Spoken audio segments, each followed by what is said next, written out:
ৰৈ ৰৈ বিনালে আমাৰ মৰমৰ জুবিনদাৰ যিখন ৰৈ ৰৈ বিনালে এতিয়া গোটেই ৰেকৰ্ড ভাঙিবলৈ সক্ষম হৈছে highest grossing Assamese film in history. গতিকে আমাৰ অসমীয়া চিনেমাৰ গোটেইবিলাকৰ অভিলেখ ভংগ কৰি ৰৈ ৰৈ বিনালে টোটেল কালেকশ্যন আজিলৈকে প্ৰায় কিমান হ'ল মই আপোনালোক এতিয়ালৈকে 22 কৰোৰ প্ৰায় আজিৰ দিনটো পাৰ হ'লে 23 কৰোৰত ভৰি দিব।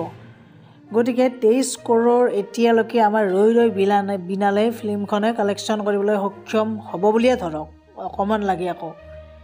গতিকে এইখিনি হৈছে ৰাতিপুৱাৰ ডাটা, গতিকে দিনটো পাৰ হৈ গ'ল, গতিকে 23 কৰোৰ চুইছে। গতিকে ৰৈ ৰৈ বিনালে এতিয়া 23 crore highest grossing Assamese film ইণ্ডাষ্ট্ৰীৰ হিষ্ট্ৰীত হোৱা নাছিল। গতিকে আমাৰ মৰমৰ জুবিন দাই এইটো কৰি দেখুৱালে।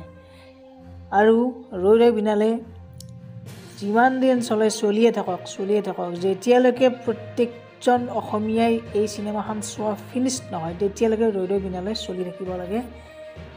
আৰু 180খন স্ক্ৰীণত এতিয়াও ৰৈ ৰৈ বিনালে আমাৰ চলিয়ে আছে আমাৰ।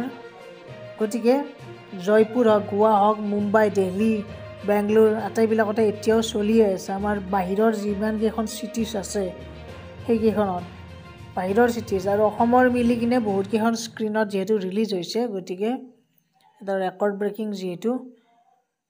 গতিকে নেক্সট আকৌ আপডেটবিলাক আনি থাকিম। আপোনালোকে ছাপোৰ্ট কৰক, শ্বেয়াৰ কৰক। জয় জুবিন দা আৰু জাষ্টিছ ফৰ # দি কিনে জাষ্টিছ ফৰ জুবিন দা লিখি দিয়ক। ধন্যবাদ, থেংক ইউ।